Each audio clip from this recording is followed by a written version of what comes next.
आइए छात्रों, आज हम भूगोल के नए विषय के साथ प्राकृतिक वनस्पति तथा वन्य प्राणी के बारे में पढ़ेंगे और जानेंगे। क्या आपने कभी अपने स्कूल, घर या आसपास के मैदानों में भांति भांति के वृक्ष, झाड़ियाँ, घास तथा पंछियों को देखा है? बिल्कुल देखा है। क्या वह एक ही प्रकार के हैं या अलग अलग तरह के हैं? भारत एक विशाल देश है, अतः इसमें आप अनेक प्रकार की जैव रूपों की कल्पना कर सकते हैं। हमारा देश भारत विश्व के मुख्य 12 जैव विविधता वाले देशों में से एक है।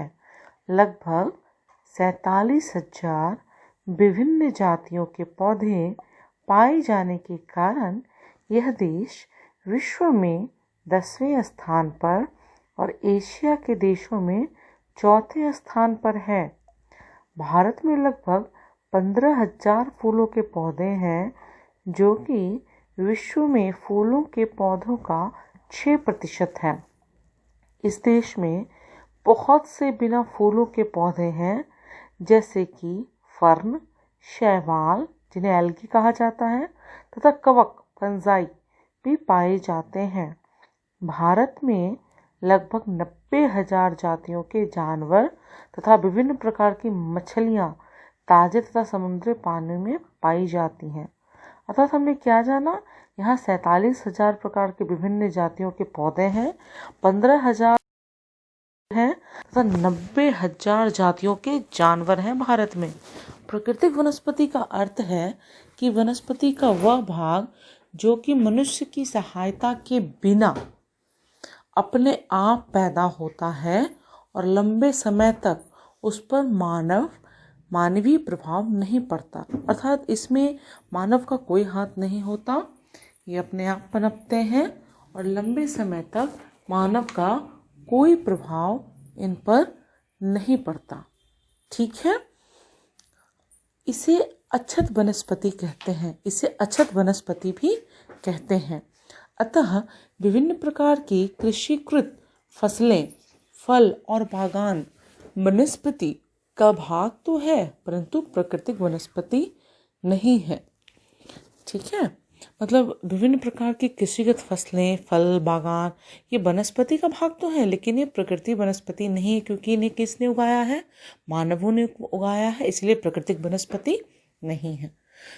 क्या आप जानते हैं, वह वनस्पति जो कि मूल रूप से भारतीय है उसे देशज कहते हैं, लेकिन जो पौधे भारत के बाहर से आए हैं उन्हें विदेशज पौधे कहते हैं। वनस्पति जगत शब्द का अर्थ किसी विशेष क्षेत्र में किसी समय में पौधों की उत्पत्ति से है। ठीक है, इस तरह प्राणी जगत जानवरों के विषय में बताता है। वनस्पति तथा वन्य प्राणियों में इतनी विविधता निम्नलिखित कारणों से है। अब जानते हैं छात्रों, वनस्पति और वन्य प्राणी क्या है, विविधता क्या है उन दोनों में, है ना। धरातल के दृष्टिकोण से जानते हैं। भूभाग, भूमि का वनस्पति पर प्रत्यक्ष एवं अप्रत्यक्ष प्रभाव पड़ता है। बिल्कुल पड़ेगा।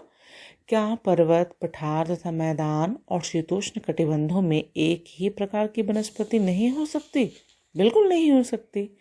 धरातल के स्वभाव का वनस्पति पर बहुत प्रभाव पड़ता है। उपजाऊ भूमि पर प्रायः कृषि की जाती है। उबड़ तथा असमतल भूभाग पर जंगल तथा घास के मैदान हैं, जिनमें वन्य प्राणियों को आश्रय मिलता है। अब मृदा को देखते हैं। विभिन्न स्थानों पर अलग अलग प्रकार की मृदा पाई जाती है, जो विविध प्रकार की वनस्पति का आधार है। मरुस्थल की बलुई मृदा में कटीली झाड़ियाँ तथा नदियों के डेल्टा क्षेत्र में पर्णपाती वन पाए जाते हैं। पर्वतों की ढलानों में जहाँ मृदा की परत गहरी है, शंकुधारी वन पाए जाते हैं। तो है ना छात्रों, यानी मिट्टी जैसी जहाँ पे है वहाँ पे उस तरह की वनस्पति पाई जाती है। अब जलवायु को देखते हैं। तापमान कैसे प्रभाव डालता है? वनस्पति की विविधता तथा विशेषता तापमान और वायु की नमी पर भी निर्भर करती है। हिमालय पर्वत की ढलानों तथा प्रायद्वीप के पठारों पर 915 मीटर की ऊंचाई से ऊपर तापमान में गिरावट वनस्पति के पनपने और बढ़ने को प्रभावित करती है और उसे उष्णकटिबंधीय से उपोष्ण, शीतोष्ण तथा अल्पाइन वनस्पतियों में परिवर्तित कर देती है ना। कहाँ पे ठंडी है, कहाँ पे तापमान गर्म है, कहाँ पे पर्वतीय ढलान है, कहाँ पे प्रायद्वीपीय पहाड़ियाँ हैं, तो इन सब से क्या होता है, वनस्पति में अंतर पाया जाता है। देखते हैं सूर्य का प्रकाश। किसी भी स्थान पर सूर्य के प्रकाश का समय उस स्थान के अक्षांश, समुद्र तल से ऊंचाई एवं ऋतु पर निर्भर करता है। प्रकाश अधिक समय तक मिलने के कारण वृक्ष गर्मी की ऋतु में जल्दी बढ़ते हैं, है ना। गर्मी की ऋतु में वृक्ष जल्दी बढ़ते हैं, यानी जहाँ पे सूर्य का तापमान ज़्यादा होगा वहाँ पे ज़्यादा वृक्ष मिलेंगे। देखिए सारणी 5.1 में देखिए वनस्पति खंडों के तापमान की विशेषता। वनस्पति खंड को बांटा गया है उष्ण, उपोष्ण, शीतोष्ण और अल्पाइन में। अब यहाँ पे औसत वार्षिक तापमान कितना होना चाहिए? उष्ण में 24 डिग्री सेंटीग्रेड से अधिक होना चाहिए, उपोष्ण में 17 डिग्री से 24 डिग्री और शीतोष्ण में 7 डिग्री से 17 डिग्री और अल्पाइन में 7 डिग्री से कम। जनवरी में औसत तापमान 18 डिग्री से अधिक, उपोष्ण में 10 डिग्री से 18 डिग्री, शीतोष्ण में -1 डिग्री से -10 डिग्री और अल्पाइन में -1 डिग्री से कम। टिप्पणी: कोई पाला नहीं, पाला कभी कभी, कभी पाला कभी बर्फ कभी बर्फ। तो इस सारणी से ये समझ में आया कि किस तरह वनस्पति खंड विभाजित किए जा सकते हैं तापमान के दृष्टिकोण से। ठीक है, अब आइए वर्षण को देखते हैं। भारत में लगभग सारी वर्षा आगे बढ़ते हुए दक्षिण पश्चिम मानसून जून से सितंबर तक तथा पीछे हटते उत्तर पूर्वी मानसून से होती है। अधिक वर्षा वाले क्षेत्रों में कम वर्षा वाले क्षेत्र की अपेक्षा सघन वन पाए जाते हैं। जहाँ अधिक वर्षा होगी वहाँ, जहाँ कम वर्षा है वहाँ अधिक सघन वन पाए जाते हैं। देखिए कैसे। क्या आपने कभी सोचा है कि वन मनुष्य के लिए क्यों आवश्यक है? वन नवीनीकरण योग्य संसाधन है और वातावरण की गुणवत्ता बढ़ाने में मुख्य भूमिका निभाते हैं। यह स्थानीय जलवायु, मृदा अपरदन तथा नदियों की धारा नियंत्रित करते हैं।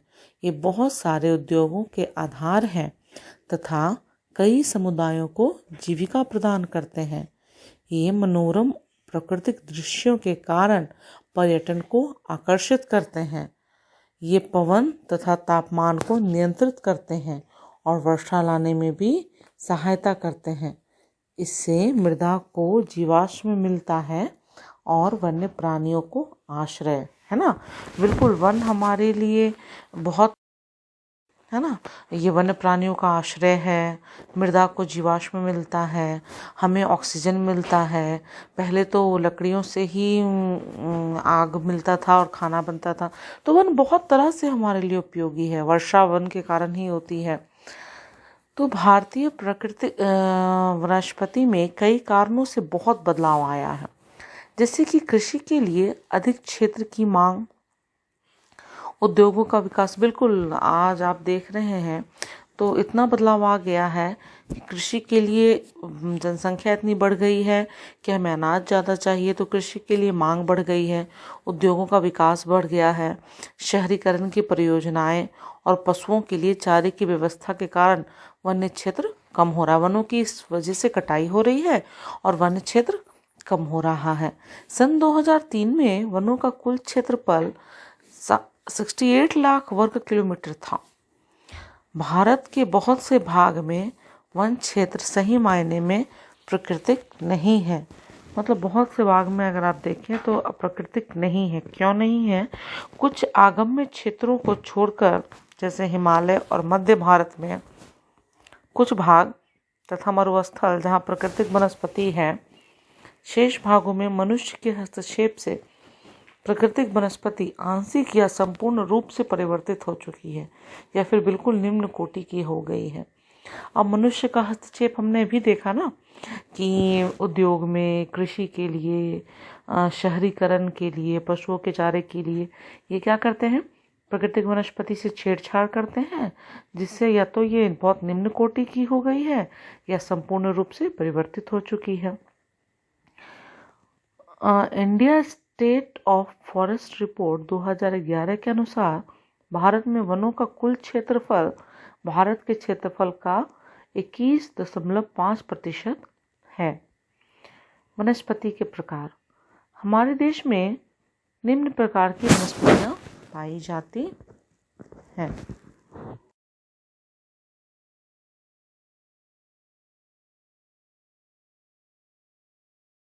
आइए छात्रों, अब हम वनस्पति के प्रकार को देखेंगे। हमारे देश में निम्न प्रकार की प्राकृतिक वनस्पतियां पाई जाती हैं। उष्णकटिबंधीय सदाबहार वन, दूसरा है उष्णकटिबंधीय पर्णपाती वन, तीसरा है उष्णकटिबंधीय कटीले वन तथा झाड़ियाँ, चौथा है पर्वतीय वन और पांचवा है मैंग्रोव वन। अब हम देखते हैं उष्णकटिबंधीय वर्षा वन को।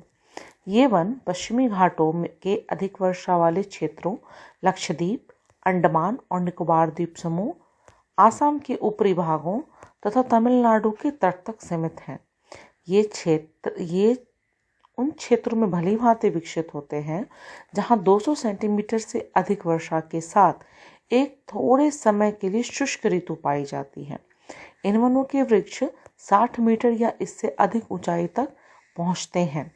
चूंकि ये क्षेत्र वर्ष भर गर्म तथा आर्द्र रहते हैं, अतः यहाँ हर प्रकार की वनस्पतियाँ, वृक्ष, झाड़ियाँ व लताएं उगती हैं और वनों में इनकी विभिन्न ऊंचाइयों से कई स्तर देखने को मिलते हैं।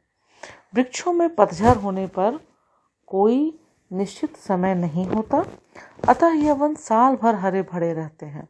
मतलब कोई निश्चित समय नहीं है कि इस समय पत्ता गिरेगा और पत्ता होगा, इसलिए ये साल भर हरे भरे रहते हैं। कभी गिर जाता है, कभी उग जाता है। ठीक है। इन वनों में पाए जाने वाले व्यापारिक महत्व के कुछ वृक्ष हैं। आबनूस, एबोनी जिसे कहते हैं, महोगनी, रोजवुड, रबर और सिंकोना है। इस क्षेत्र में इस तरह के वृक्ष पाए जाते हैं।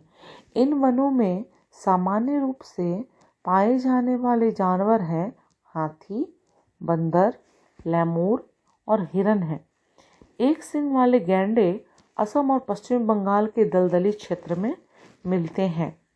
यहाँ आप देखिए चित्र 5.3 में प्राकृतिक वनस्पति को भारत के मानचित्र पर दर्शाया गया है कि किस प्रकार हमारे भारत के विभिन्न क्षेत्रों में कौन कौन सी वनस्पतियाँ पाई जाती हैं, विभिन्न कलरों से दर्शाया गया है। जैसे उष्णकटिबंधीय सदाबहार वन गहरे हरे कलर से दिखाया गया है, फिर उष्णकटिबंधीय पर्णपाती वन है, पर्वतीय वन है, मैंग्रोव वन है, उष्णकटिबंधीय कटीले वन है। सबसे ज़्यादा कौन सा वन है हमारे पास? उष्णकटिबंधीय पर्णपाती वन। इसके अतिरिक्त इन जंगलों में कई प्रकार के पंछी जैसे चमगादड़ तथा कई रेंगने वाले जीव भी पाए जाते हैं। अब आइए उष्णकटिबंधीय पर्णपाती वन को देखते हैं। ये भारत के सबसे बड़े क्षेत्र में फैले हुए वन हैं। हाँ, हमने मानचित्र में देखा। इन्हें मानसूनी वन भी कहते हैं और ये उन क्षेत्रों में विस्तृत है जहाँ 70 सेंटीमीटर से 200 सेंटीमीटर तक वर्षा होती है। ठीक है। इस प्रकार के वनों में वृक्ष शुष्क ग्रीष्म ऋतु में 6 से 8 सप्ताह के लिए अपनी पत्तियां गिरा देते हैं। ठीक है। पर्णपाती वन में क्या करते हैं वृक्ष? 6 से 8 सप्ताह के लिए अपनी पत्तियां गिरा देते हैं। जल की उपलब्धि के आधार पर इन वनों को आर्द्र तथा शुष्क पर्णपाती वनों में विभाजित किया जाता है। इनमें से आर्द्र या नम पर्णपाती वन उन क्षेत्रों में पाए जाते हैं जहां 100 से 200 सेंटीमीटर तक वर्षा होती है। अतः ऐसे वन देश के पूर्वी भागों, उत्तर पूर्वी राज्यों, हिमालय के गिरिपद प्रदेशों, झारखंड, पश्चिमी उड़ीसा, छत्तीसगढ़ तथा पश्चिम घाटों के पूर्वी ढालों में पाए जाते हैं। सागौन इन वृक्षों की सबसे प्रमुख प्रजाति है। सागौन वृक्ष है जो इन वनों की सबसे प्रमुख प्रजाति है बांस, साल, शीशम, चंदन, रवैर, कुसुम, अर्जुन तथा सहतूत के वृक्ष व्यापारिक महत्व वाली प्रजातियां हैं। शुष्क पर्णपाती वन उन क्षेत्रों में पाए जाते हैं जहां वर्षा 70 सेंटीमीटर से 100 सेंटीमीटर के बीच होती है। ये वन प्रायद्वीपीय पठार के ऐसे वर्षा वाले क्षेत्रों उत्तर प्रदेश तथा बिहार के मैदानों में पाए जाते हैं। विस्तृत क्षेत्रों में प्रायः सागौन, साल, पीपल तथा नीम के वृक्ष उगते हैं। इन क्षेत्रों के बहुत बड़े भाग कृषि कार्य में प्रयोग हेतु साफ कर लिए गए हैं और कुछ भागों में पशुचारण भी होता है। अभी हमने देखा ना, कृषि के लिए और पशुचारण के लिए जंगलों को साफ किया गया है। देखिए, उष्णकटिबंधीय पर्णपाती वन का चित्र दिया हुआ है, चित्र 5.4 में। इन जंगलों में पाए जाने वाले जानवर प्रायः सिंह, शेर, सूअर, हिरण और हाथी हैं। विविध प्रकार के पंछी, छिपकली, सांप और कछुए भी यहाँ पाए जाते हैं। ठीक है छात्रों, आगे बढ़ते हैं। कटीले वन तथा झाड़ियों को देखते हैं। जिन क्षेत्रों में 70 सेंटीमीटर से कम वर्षा होती है, याद रखिएगा 70 सेंटीमीटर से कम वर्षा होती है, वहाँ प्राकृतिक वनस्पति में कटीले वन तथा झाड़ियाँ पाई जाती हैं। इस प्रकार की वनस्पति देश के उत्तरी पश्चिमी भागों में पाई जाती है, जिसमें गुजरात, राजस्थान, छत्तीसगढ़, मध्य प्रदेश, उत्तर प्रदेश तथा हरियाणा के अर्धशुष्क क्षेत्र सम्मिलित हैं। ठीक है, इन क्षेत्रों के जो अर्धशुष्क एरिया है, जहाँ 70 सेंटीमीटर से कम वर्षा होती है, वहीं कटीले वन तथा झाड़ियाँ मिलती हैं। अकासिया, खजूर, यूफोर्बिया तथा नागफनी कैक्टाई यहाँ की प्रमुख पादप प्रजातियाँ हैं। इन वनों के वृक्ष बिखरे हुए होते हैं। इनकी जड़ें लंबी तथा जल की तलाश में चारों तरफ फैली होती हैं। पत्तियां प्रायः छोटी होती हैं, जिसमें वाष्पीकरण कम से कम हो सके। शुष्क भागों में झाड़ियां और कटीले पादप पाए जाते हैं। देखिए, कटीले वन तथा झाड़ियों की तस्वीर दी हुई है। इन जंगलों में प्रायः चूहे, खरगोश, लोमड़ी, भेड़िए, शेर, सिंह, जंगली गधा, घोड़े तथा ऊंट पाए जाते हैं। आगे छात्रों, पर्वतीय वन की तरफ बढ़ते हैं। पर्वतीय क्षेत्रों में तापमान की कमी तथा ऊंचाई के साथ साथ प्राकृतिक वनस्पति में भी अंतर दिखाई देता है। वनस्पति के जिस प्रकार का अंतर हम उष्णकटिबंधीय प्रदेशों से टुंड्रा की ओर देखते हैं, उसी प्रकार का अंतर प्रायद्वीपीय भागों में ऊंचाई के साथ साथ देखने को मिलता है। अर्थात हमने भी जो देखा उष्णकटिबंधीय क्षेत्रों में किस तरह अंतर मिलता है वनस्पति का, तो उस प्रकार पर्वतीय क्षेत्रों में भी ऊंचाई के साथ साथ देखने को मिलता है। 1000 मीटर से 2000 मीटर तक की ऊंचाई वाले क्षेत्रों में आर्द्र शीतोष्ण कटिबंध पाए जाते हैं। इनमें चौड़ी पत्ती वाले ओक तथा चेस्टनट जैसे वृक्ष की प्रधानता होती है। 1500 से 3000 मीटर की ऊंचाई के वृक्ष शंकुधारी वृक्ष जैसे चीर, पाइन जिसको बोला जाता है, देवदार, सिल्वर फर, स्प्रूस, सीडर आदि पाए जाते हैं। ये वन प्रायः हिमालय की दक्षिणी ढलानों, दक्षिणी और उत्तर पूर्व से अधिक ऊंचाई वाले भागों में पाए जाते हैं। अधिक ऊंचाई पर प्रायः शीतोष्ण कटिबंधीय घास के मैदान पाए जाते हैं। अर्थात आपने देखा कि किस तरह, जिस तरह उष्णकटिबंधीय क्षेत्रों में तापमान, वर्षण इन सब के कारण विभिन्नता है, उस तरह पर्वतीय क्षेत्रों में ऊंचाई से विभिन्नता मिलती है। प्रायः 3600 मीटर से अधिक ऊंचाई पर शीतोष्ण कटिबंधीय वनों तथा घास के मैदानों का स्थान अल्पाइन वनस्पति ले लेती है। सिल्वर फर, जूनिपर, पाइन व बर्च वन इन वनों के मुख्य वृक्ष हैं। जैसे जैसे हिमरेखा के निकट पहुंचते हैं, इन वृक्षों के आकार छोटे होते जाते हैं। अंततः झाड़ियों के रूप के बाद वे अल्पाइन घास के मैदानों में विलीन हो जाते हैं। अर्थात जैसे जैसे आप हिमरेखा के पास पहुंचते हैं, वृक्ष छोटे होते जाते हैं और झाड़ियों के बाद वे घास के मैदान में परिवर्तित हो जाते हैं, विलीन हो जाते हैं। इनका उपयोग गुज्जर तथा बकरवाल जैसे घुमक्कड़ जातियों तथा पशुचारण के लिए किया जाता है। अधिक ऊंचाई वाले भागों में मॉस, लीचन घास, टुंड्रा वनस्पति का एक भाग है। इन वनस्पतियों में प्रायः काश्मीरी महामृग, चीतरा हिरन, जंगली भेड़, खरगोश, तिब्बतीय बारहसिंघा, याक, हिम तेंदुआ, गिलहरी, रीछ, ऑक्सबेल, कहीं कहीं लाल पैंडा, घने बालों वाली भेड़ तथा बकरियां पाई जाती हैं।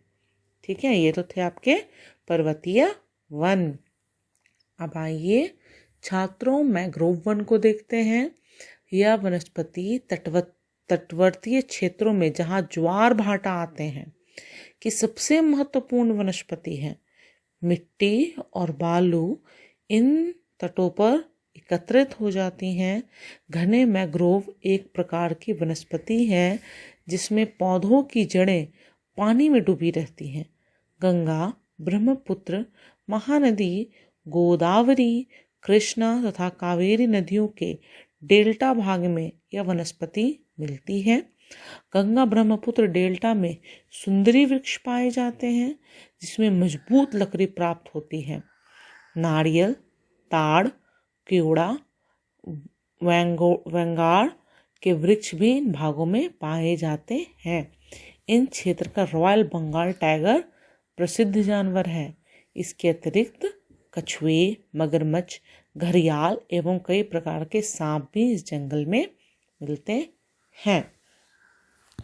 तो ये तो थी वनस्पतियों की बात छात्रों, है ना। मतलब हमने देखा कि हमारी जो वनस्पति है कितनी भिन्न भिन्न प्रकार की है और कहाँ कहाँ है, और कहीं वर्षण से, कहीं तापमान से कैसे हर जगह अलग होते गई हैं, है ना, कहीं ऊंचाई से।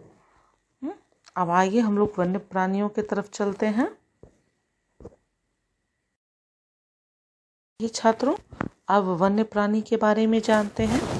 वनस्पति की ही भांति ही भारत विभिन्न प्रकार की प्राणी संपत्ति में भी घनी है। हमने जाना था ना, धनी है। यहाँ जीवों की लगभग 90,000 प्रजातियां मिलती हैं। हमने भी पहले पढ़ा था। देश में लगभग 2000 से अधिक पंछियों की प्रजातियां पाई जाती हैं। यह कुल विश्व का 13% है। यहाँ मछलियों की 2546 प्रजातियां हैं जो विश्व की लगभग 12% है। भारत में विश्व के 5 से 8% तक उभयचरी सरीसृप तथा स्तनधारी जानवर भी पाए जाते हैं। स्तनधारी जानवरों में हाथी सबसे अधिक महत्वपूर्ण है। ये असम, कर्नाटक और केरल के उष्ण तथा आर्द्र वनों में पाए जाते हैं। एक सींग वाले गैंडे अन्य जानवर हैं जो पश्चिमी बंगाल तथा आसाम के दलदली क्षेत्रों में रहते हैं। कच्छ के रण तथा थार मरुस्थल में क्रमशः जंगली गधे तथा ऊंट रहते हैं। भारतीय भैंसा, नील गाय, चौसिया, छोटा मृग जिसको गैजल बोलते हैं तथा विभिन्न प्रकार प्रजातियों वाले हिरन आदि कुछ अन्य जानवर हैं जो भारत में पाए जाते हैं। यहाँ बंदरों की भी अनेक प्रजातियां पाई जाती हैं। भारत जीव सुरक्षा अधिनियम सन 1972 में लागू किया गया था। देखिए यहाँ पे औषधीय पादप का एक ब्रैकेट दिया गया है। हम जानते क्या होता है। भारत प्राचीन समय से अपने मसालों तथा जड़ी बूटियों के लिए विख्यात रहा है, बिल्कुल रहा है। आयुर्वेद में लगभग 2000 पादपों का वर्णन है और कम से कम 500 तो निरंतर प्रयोग में आते रहे हैं। विश्व संरक्षण संघ ने लाल सूची के अंतर्गत 352 पादपों की गणना की है, जिसमें 52 पादप अति संकटग्रस्त हैं और 49 पादपों को विनिष्ट होने का खतरा है। भारत में प्रायः औषधि के लिए प्रयोग होने वाले कुछ निम्नलिखित पादप हैं। आइए देखें। सर्पगंधा, यह रक्तचाप के निदान के लिए प्रयोग होता है और केवल भारत में ही पाया जाता है। इसको सर्पगंधा बोलते हैं। ठीक है। जामुन, पके हुए फल से सिरका बनाया जाता है जो कि वायु सारी और मूत्रवर्धक है और उसमें पाचन शक्ति के भी गुण हैं। बीज का बनाया हुआ पाउडर डायबिटीज रोग में सहायता करता है। अर्जुन, ताजे पत्तों का निकला हुआ रस कान के दर्द के इलाज में सहायक होता है। यह रक्तचाप की नियमितता के लिए भी लाभदायक है। बबूल, इसके पत्ते आँख की फुंसी के लिए लाभदायक हैं। इसमें प्राप्त गोंद का प्रयोग शारीरिक शक्ति की वृद्धि के लिए भी होता है। नीम, जैव और जीवाणु प्रतिरोधक है। तुलसी पादप, जुकाम और खांसी में दवा का प्रयोग होता है। कचनार, फोड़ा, अल्सर व दमा रोगों के लिए प्रयोग में आता है। इस पौधे की जड़ और कली पाचन शक्ति में सहायक करती है। अपने क्षेत्र के औषधीय पादपों की पहचान करें, कौन से पौधे औषधि के लिए प्रयोग होते हैं और उस स्थान के लोग उनका कौन सी बीमारियों के लिए प्रयोग करते हैं। ठीक है। प्राकृतिक पारिस्थितिक तंत्र मनुष्य के जीवन के लिए अनिवार्य है। क्या यह संभव है कि प्राकृतिक पर्यावरण का निरंतर होता जा रहा विनाश रोका जा सके? बिल्कुल, अगर हम सतर्कता रखें तो बिल्कुल रोका जा सकता है। भारत विश्व का अकेला देश है जहाँ शेर तथा बाघ दोनों पाए जाते हैं। भारतीय शेरों का प्राकृतिक वास स्थल गुजरात के गीर स्थित जंगल में है। बाघ मध्य प्रदेश तथा झारखंड के वनों, पश्चिम बंगाल के सुंदरवन तथा हिमालयी क्षेत्रों में पाए जाते हैं। बिल्ली जाति के सदस्यों में तेंदुआ भी है। यह शिकारी जानवरों में मुख्य है। हिमालय क्षेत्र में पाए जाने वाले जानवर अपेक्षाकृत कठोर जलवायु को सहन कर सकने वाले होते हैं, जो अत्यधिक ठंड में भी जीवित रह सकते हैं। लद्दाख की बर्फीली ऊंचाइयों में याक पाए जाते हैं, जो गुच्छेदार सींगों वाला बैल जैसा जीव है जिसका सिर लगभग 1 टन का होता है। तिब्बतीय बारहसिंघा, भारल, नीली भेड़, जंगली भेड़ तथा कियांग तिब्बत जंगली गधे भी यहाँ पाए जाते हैं। कहीं कहीं लाल पैंडा भी कुछ भागों में मिलते हैं। नदियों, झीलों तथा समुद्री क्षेत्रों में कछुए, मगरमच्छ और घड़ियाल पाए जाते हैं। घड़ियाल मगरमच्छ की प्रजाति का एक ऐसा प्रतिनिधि है जो विश्व में केवल भारत में ही पाया जाता है। भारत में अनेक रंग बिरंगे पंछी पाए जाते हैं। मोर, बतख, तोता, मैना, सारस तथा कबूतर आदि कुछ पंछी प्रजातियां हैं जो देश के वनों तथा आर्द्र क्षेत्रों में रहती हैं। हमने अपनी फसलें जैव विविध पर्यावरण से चुनी है, यानी खाने योग्य पौधों के नीचे से हमने बहुत से औषधि पादपों का प्रयोग कर उनका चुनाव किया है। दूध देने वाले पशु भी प्रकृति द्वारा दिए बहुत सारे जानवरों में से चुने गए हैं। जानवर हमें बोझा ढोने, कृषि कार्य तथा यातायात के साधन के रूप में मदद करते हैं। इनसे मांस, अंडे भी प्राप्त होते हैं। मछली से पौष्टिक आहार मिलता है। बहुत से कीड़े मकोड़ों, फसलों, फलों और वृक्षों के परागण में मदद करते हैं और हानिकारक कीड़ों पर जैविक नियंत्रण रखते हैं। प्रत्येक प्रजाति का पारिस्थितिक तंत्र में योगदान है, अतः उनका संरक्षण अनिवार्य है। जैसा पहले बताया गया है कि मनुष्यों द्वारा पादपों और जीवकों के अत्यधिक उपयोग के कारण पारिस्थितिक तंत्र असंतुलित हो गया है। लगभग 1300 पादप प्रजातियां संकट में हैं तथा 20 प्रजातियां विनिष्ट हो चुकी हैं। काफ़ी वन्य जीवन प्रजातियां भी संकट में हैं और कुछ विनिष्ट हो चुकी हैं।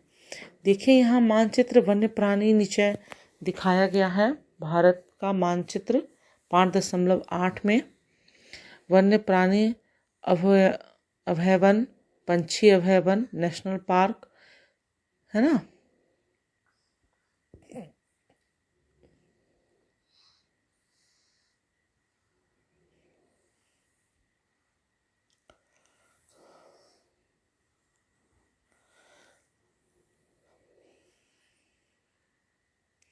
पारिस्थितिक तंत्र में असंतुलन के का मुख्य कारण लालची व्यापारियों का अपने व्यवसाय के लिए अत्यधिक शिकार करना है।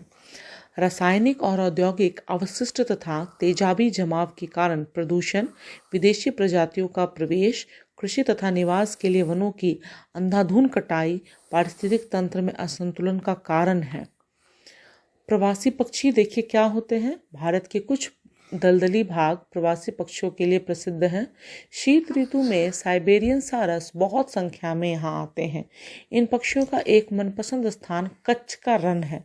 जिन स्थान पर मरुभूमि समुद्र से मिलती है वहाँ लाल सुंदर कलंगी वाली फ्लेमिंगो हजारों की संख्या में आते हैं और खाड़ी कीचड़ के ढेर बनाकर उनमें घोंसले बनाती हैं और बच्चों को पालती हैं। देश के अनेकों दर्शनीय दृश्य में से यह भी एक है। क्या यह हमारी कीमती धरोहर नहीं है? बिल्कुल है। प्रवासी पक्षी हमारी कीमती धरोहर हैं। अब देखिए अपने देश की पादप और जीव संपत्ति की सुरक्षा के लिए सरकार ने क्या क्या कदम उठाए हैं। पहला, देश में 18 जीव मंडल निचय, हमने भी मानचित्र में देखा ना, भारत के मानचित्र में ऊपर आरक्षित क्षेत्र स्थापित किए गए। से 10 सुंदरवन, नंदा देवी, मन्नार की खाड़ी, नीलगिरी, नाकरेक, ग्रेट निकोबार, मानस, सिमलीपाल, पंचमढ़ी और अचनकमर अमरकंटक की गणना विश्व के जीव मंडल निचय में की गई है ना। दूसरा 18 जीव मंडल निचय देखिए यहाँ दिया हुआ है। अभी हमने पढ़ा ना, सुंदरवन, मन्नार की खाड़ी, नीलगिरी, नंदा देवी, नाकरेक, ग्रेट निकोबार, मानस, सिमलीपाल, दिहांग दिबांग, डिब्रू साइकोवा, अगस्तमलाई, कंचनजुंगा, पंचमढ़ी, अचनकमर अमरकंटक, कच्छ, ठंडा रेगिस्तान, शेष अचनपन्ना। दूसरा, सन 1992 में सरकार द्वारा पादप उद्यानों की वित्तीय तथा तकनीकी सहायता देने की योजना बनाई है। तीसरा, शेर संरक्षण, गैंडा संरक्षण, भारतीय भैंसा संरक्षण तथा पारिस्थितिक तंत्र के संतुलन के लिए कई योजना बनाई गई हैं। चौथा, 103 नेशनल पार्क, 535 वन्य प्राणी अभ्यारण्य और कई चिड़ियाघर राष्ट्र की पादप और जीव संपत्ति की रक्षा के लिए बनाए गए हैं। हम सभी को अपनी अतिजीविता के लिए प्राकृतिक पारिस्थितिक तंत्र के महत्व को समझना चाहिए। यह तब संभव है जब प्राकृतिक पर्यावरण का अधिविनाश तत्काल समाप्त कर दिया जाए। बिल्कुल, अगर हम प्राकृतिक पर्यावरण तंत्र की सुरक्षा नहीं करेंगे और उसको नहीं समझेंगे और अंधाधुंध उसका उपयोग करेंगे तो ये विनाश प्राकृतिक संपत्ति को समाप्त कर देगा और आगे जाके हमारे सतत विकास में बहुत ही मुश्किलें आ जाएंगी। इसीलिए हमें बिल्कुल अपने पारिस्थितिक तंत्र और हमारे वन्य जीव और वन्य संरक्षण, वन्य वनस्पति, प्राकृतिक वनस्पति, इन सब की सुरक्षा करनी चाहिए और इनका सही उपयोग करना चाहिए। छात्रों, अब हम प्रश्नोत्तर पर चलते हैं। ठीक है, तो पहला है वैकल्पिक प्रश्नोत्तर। रबर का संबंध किस प्रकार की वनस्पति से है? तो रबर का संबंध जो है वो आपका उष्णकटिबंधीय वर्षावन अर्थात घ उत्तर होगा इसका। सिनकोना के वृक्ष कितनी वर्षा वाले क्षेत्र में पाए जाते हैं? तो सिनकोना के जो वृक्ष हैं आपके वो 100 सेंटीमीटर वाले वर्षा के क्षेत्र में पाए जाते हैं। सिमलीपाल जीव मंडल निचय कौन से राज्य में स्थित है? तो इसका उत्तर होगा छात्रों कि सिमलीपाल उड़ीसा में स्थित है। चौथा क्वेश्चन है, भारत में कौन से जीव मंडल निचय विश्व के जीव मंडल निचयों के लिए नए हैं? तो इसका उत्तर होगा छात्रों कि मानस जो जीव मंडल निचय है वो विश्व के जीव मंडल निचयों के लिए नए हैं। अब आइए संक्षिप्त उत्तर वाले प्रश्नों को देखते हैं। पारिस्थितिक तंत्र किसे कहते हैं? उत्तर, किसी भी क्षेत्र के पादप तथा प्राणी आपस में तथा अपने भौतिक पर्यावरण से अंतर संबंधित होते हैं और एक पारिस्थितिक तंत्र का निर्माण करते हैं। पारिस्थितिक तंत्र भौतिक पर्यावरण तथा इसमें निवास करने वाले जीव जंतुओं की पारस्परिक निर्भरता का तंत्र है।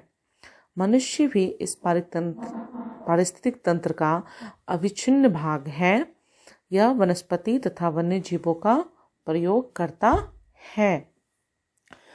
प्रश्न 2 के ख को देखते हैं। भारत में पादपों तथा जीवों का वितरण किन तत्वों द्वारा निर्धारित होता है?